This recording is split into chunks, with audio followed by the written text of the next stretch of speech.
Baik, Assalamualaikum warahmatullahi wabarakatuh.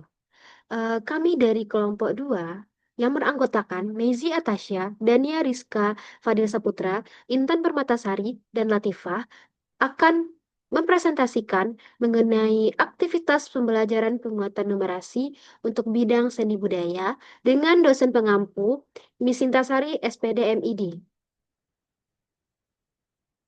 Nah, isi modul yang kami rancang, yang pertama adalah informasi modul yang diberi penguatan numerasi, ada tujuan pembelajaran, deskripsi penguatan numerasi, tuntutan numerasi, dan berisi dua pembelajaran. Pembelajaran satu berisi perencanaan pameran, dan pembelajaran dua berisi analisis anggaran dan tata letak pameran. Selanjutnya, pada modul yang kami rancang juga terdapat asesmen, lalu refleksi, dan glosarium. Untuk informasi modul yang diberi penguatan numerasi, pelajaran seni budaya kelas 9 semester genap, dengan bab yang kami ambil adalah mengenai pameran. Dengan capaian pembelajaran, pada akhir fase D, peserta didik dapat memahami penggunaan sederhana seluruh elemen pertunjukan teater secara utuh, termasuk di dalamnya teknik keaktoran, penyutradaraan, dan memahami fungsi elemen properti, musik, dan tata panggung untuk menyampaikan cerita, terutama yang berhubungan dengan tema-tema yang bersifat remaja atau faktual. Mereka diperkenalkan dengan ragam bentuk teknik dan genre teater, seperti teater realis, teater komedi, atau teknik dramatic reading. Melalui pengalaman ini, peserta didik diharapkan mampu menyusun secara mandiri dan kemudian menuangkan ide dan gagasan ke dalam bentuk naskah dan desain sederhana pertunjukan. Peserta didik juga mampu mengaplikasikan proses peniruan tokoh atau karakter mimesis berdasarkan analisis karakter tokoh atau fisik, psikologis, dan sosiologis agar mampu menafsir dan menjiwai peran tokoh secara akurat dan meyakinkan. Nah, elemen yang kami gunakan pada modul ini adalah seni teater. Selanjutnya, untuk tujuan pembelajaran, deskripsi pembelajaran, dan tuntutan numerasi akan dijelaskan oleh Dania. Kepada Dania, disilakan. Baiklah, terima kasih kepada moderator. Di sini saya akan mulai menjelaskan tentang tujuan pembelajaran. Jadi, tujuan pembelajaran yang kami rancang terdiri dari tiga. Yang pertama yaitu peserta didik mampu mengidentifikasi unsur-unsur perencanaan pameran seni rupa seperti kebutuhan logistik dan penyusunan anggaran dengan melakukan perhitungan biaya produksi dan pemanfaatan bahan secara efisien. Yang kedua yaitu peserta didik mampu merancang tata letak ruang pameran dalam bentuk sketsa denah berskala serta menghitung kebutuhan luas ruang berdasarkan ukuran karya, alur pengunjung, dan prinsip estetika penataan. Yang ketiga yaitu peserta didik mampu menghitung dan menyusun jadwal pelaksanaan pameran termasuk waktu persiapan pelaksanaan dan jadwal petugas dengan memperhatikan efisiensi waktu dan tenaga. Next, Tan.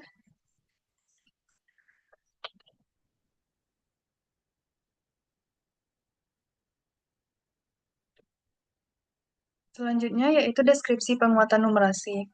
Yang pertama, dalam pembelajaran pameran seni rupa, peserta didik tidak hanya diajak memahami konsep estetika dan ekspresi visual, tetapi juga mengembangkan kemampuan numerasi melalui berbagai aktivitas kontekstual. Penguatan numerasi dilakukan melalui proses perencanaan, pengelolaan, dan evaluasi pameran yang menuntut kemampuan berpikir logis, analitis, dan kuantitatif. Yang kedua, peserta didik dilatih untuk menggunakan keterampilan numerik dalam menentukan jumlah karya yang ditampilkan sesuai ukuran ruang, memperkirakan kebutuhan bahan dan anggaran, menyusun jadwal kegiatan, serta menata ruang pameran berdasarkan ukuran dan tata letak yang proporsional. Mereka juga menginterpretasikan data survei minat audiens, menyusun grafik atau diagram, dan membuat laporan pameran berdasarkan data yang dikumpulkan. Yang ketiga, aktivitas ini memperkuat kemampuan peserta didik dalam mengukur, membandingkan, memperkirakan, mengelola data, dan menyajikan informasi dalam bentuk numerik dan visual. Dengan demikian, pembelajaran seni budaya turut mendukung literasi numerasi sebagai bagian dari kecakapan hidup abad ke-21. Selanjutnya yaitu tuntutan numerasi. Untuk aktivitas pembelajaran menentukan jumlah dan ukuran karya yang akan dipamerkan, keterampilan numerasi yang dikuatkan yaitu estimasi, proporsi, dan klasifikasi. Untuk aktivitas merancang layout atau denah ruang pameran, keterampilan numerasi yang dikuatkan yaitu tentang pengukuran, skala, dan geometri dasar. Untuk aktivitas pembelajaran menentukan struktur kepengurusan pameran, keterampilan numerasi yang dikuatkan yaitu tentang peluang dan aturan perkalian.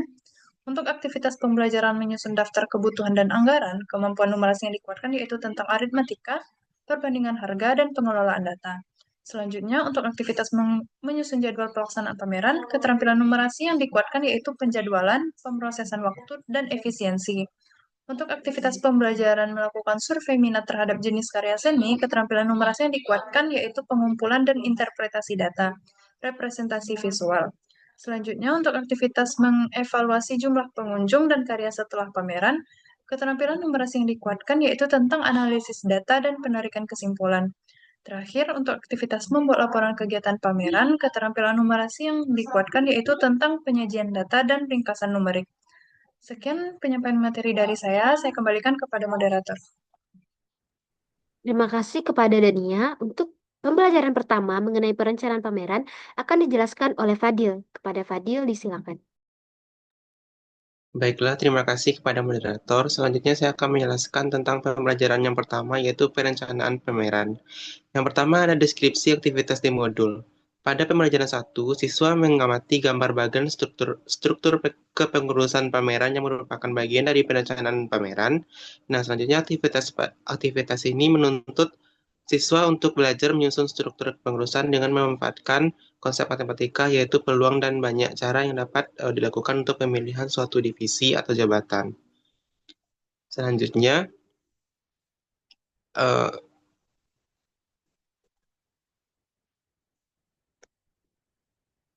Selanjutnya ada deskripsi aktivitas penguatan numerasi. Nah, peserta didik diminta untuk mengamati bagian di bawah ini. Terlihat bagan struktur kepengurusan. Nah, selanjutnya dalam rangka ada soalnya dalam rangka menyukseskan kegiatan pameran, dilakukan pemilihan struktur kepengurusan pameran yang dimana telah tersedia 11 kandidat, yang terdiri dari 6 laki-laki dan 5 perempuan, untuk masing-masing jabatan yang ditampilkan. Untuk masing-masing jabatan yang ditampilkan dalam struktur organisasi kepanitiaan. Nah, jabatan tersebut meliputi satu penanggung jawab, satu pembimbing, satu ketua pelaksana, satu sekretaris, satu bendahara, dan 6 seksi yang masing-masing yaitu pendaftaran, konsumsi, perlengkapan, acara, dokumentasi, dan dekorasi. Nah, meskipun hanya tersedia satu orang untuk setiap posisi, penitia ingin mempertimbangkan berbagai kemungkinan rotasi atau pertukaran posisi jika terjadi pergantian mendadak atau evaluasi ulang struktur. Nah, selanjutnya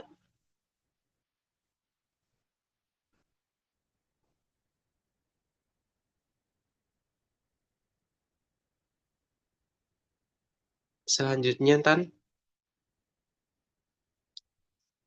Selanjutnya diberikan pertanyaan penguatan numerasi yang dapat diajukan guru atau pendidik di antaranya. Yang pertama, berapa peluang seseorang dapat terpilih menjadi ketua pelaksana? Yang kedua, jika eh, atau kesebelasan orang kandidat bersedia mengisi posisi apa saja, berapa banyak cara susunan struktur kepanitiaan yang dapat dibentuk? Yang ketiga, jika hanya jabatan penanggung jawab pembimbing dan ketua pelaksana yang bisa dipertukarkan di antara tiga orang, berapa banyak kemungkinan susunan berbeda dari tiga jabatan tersebut. Yang keempat, jika hanya jabatan sekretaris dan bendahara yang memungkinkan pertukaran posisi, berapa banyak kemungkinan struktur yang bisa terbentuk. Yang kelima, jika jabatan penanggung jawab hanya boleh diisi laki-laki, berapa peluang seseorang terpilih menjadi penanggung jawab. Yang terakhir, buatlah struktur kepengurusan pameran yang sederhana. Baiklah, sekian materi dari saya kembalikan kepada moderator.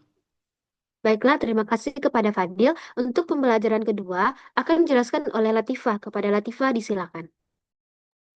Baik, selanjutnya analisis anggaran dan tata letak pameran seni.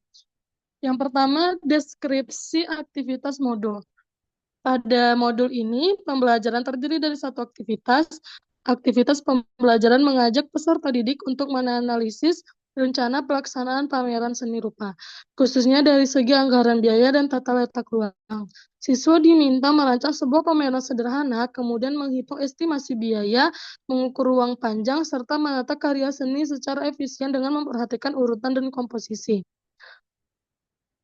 Di sini deskripsi aktivitas penguatan numerasinya, yang penguatan numerasi diberikan dalam bentuk aktivitas menghitung, menganalisis data numerik terkait penyelenggara pameran. Siswa diberikan simulasi data seperti biaya-biaya opsional, ukuran karya, serta luas ruang yang tersedia. Berikut data simulasi pameran. Nah, di sini ada tabel yang bakal jadi masalah ketika ingin menganalisis anggaran dan letak total pameran seni. Selanjutnya pertanyaan penguatan numerasinya. Yang pertama, hitung total biaya cetak dan bingkai seluruh karya. Jika dana maksimal tersedia 300.000, karya mana yang sebaiknya ditampilkan agar tidak melebihi anggaran. Hitung total panjang dinding yang dibutuhkan untuk memajang semua karya secara berjejer. Apakah cukup dengan panjang 400 cm? Lalu yang keempat, sajikan biaya cetak dan bingkai ke dalam diagram batang. Lalu yang kelima, menurutmu karya mana yang paling efisien dalam ukuran dan biaya? Jelaskan alasanmu berdasarkan data. Dikembalikan kepada moderator. Baik, terima kasih kepada Latifa. Untuk selanjutnya mengenai asesmen akan dijelaskan oleh Saudari Meizi. Kepada Saudari, silakan. Baiklah, terima kasih kepada moderator. Saya akan melanjutkan pemaparan materi dari rekan saya sebelumnya. Di sini ada materi asesmen ada 3. Yang pertama, rubrik penilaian keterampilan numerasi. Di rubrik penilaian keterampilan numerasi ini ada 2 indikator. Yang pertama, penalaran matematika. Ada beberapa poin, yaitu yang pertama, peserta didik memahami keterampilan matematika yang dibutuhkan. Peserta didik menggunakan strategi yang sesuai untuk menemukan jawaban pada aspek numerasi, dan peserta didik mencapai solusi yang benar, serta peserta didik dapat menjelaskan bagaimana jawabannya didapat. Indikator yang kedua adalah penggunaan alat matematika. Yang pertama, peserta didik memilih alat yang sesuai dengan permasalahan. Peserta didik dapat menjelaskan alasan pemilihan alat, dan peserta didik menggunakan alat dengan sesuai. Kemudian peserta didik mendapatkan hasil penggunaan alat yang akurat atau tepat.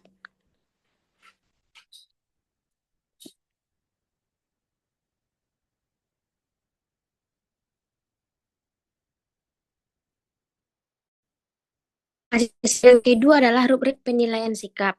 Yang pertama, peserta didik tampak terlibat dalam pembelajaran. Peserta didik tampak bersemangat dan menikmati apa yang dilakukan.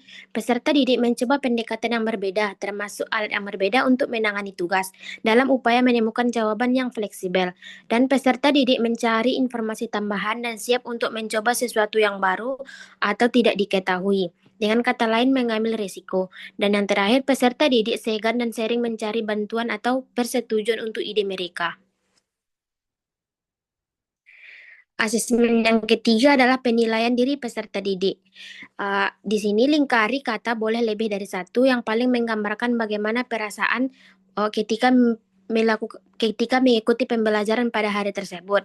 Apabila ada kata yang ingin ditambahkan, tambahkan pada kolom yang disediakan. Di sini misalnya ada senang, tidak bahagia, mantap, dan ada yang lainnya. Kemudian lingkari kembali satu kata atau lebih yang menggambarkan tugas pada hari tersebut, misalnya menyenangkan, menantang, susah, sangat mudah, dan lain sebagainya. Selanjutnya adalah refleksi. Di sini pendidik dapat mencentang pada kolom ya atau tidak, atau dapat menambahkan catatan apabila ada keterangan lanjutan. Adapun indikator pada refleksi ini ada 4.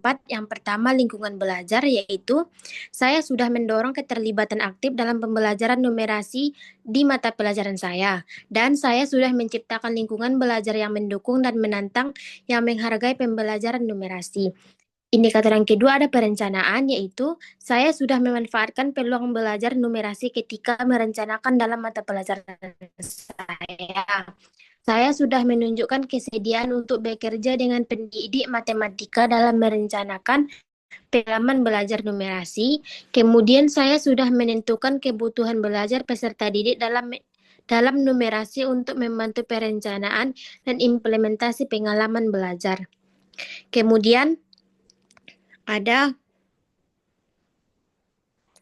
pelaksanaan, yaitu saya sudah menunjukkan strategi pengajaran yang efektif untuk mengintegrasikan pembelajaran numerasi di mata pelajaran saya, dan saya sudah memodelkan cara untuk menangani kesulitan numerasi di mata pelajaran saya. Terhadap penilaian yaitu saya sudah mengumpulkan dan menggunakan berbagai sumber bukti yang akhirnya membuat penilaian tentang pembelajaran numerasi pada peserta didik. Sekian dari saya kembalikan ke moderator. Baik, terima kasih kepada Saudari Mezi. Terakhir, kita akan membahas mengenai glosarium. Glosarium ini adalah kata-kata yang memiliki definisi lain pada bidang tertentu. Dalam hal ini, terhadap bidang matematika. Ada 9 glosarium. Yang pertama estimasi, proporsi, pengukuran, geometri dasar, aritmetika, perbandingan harga, peluang atau probabilitas, aturan perkalian, dan diagram batang. Nah, sekian pemaparan materi dari kami, presentasi mengenai aktivitas penguatan modul numerasi pada bidang seni budaya. Kami minta maaf atas segala kekurangan dan kesalahan. Kami akhiri. Wassalamualaikum warahmatullahi wabarakatuh.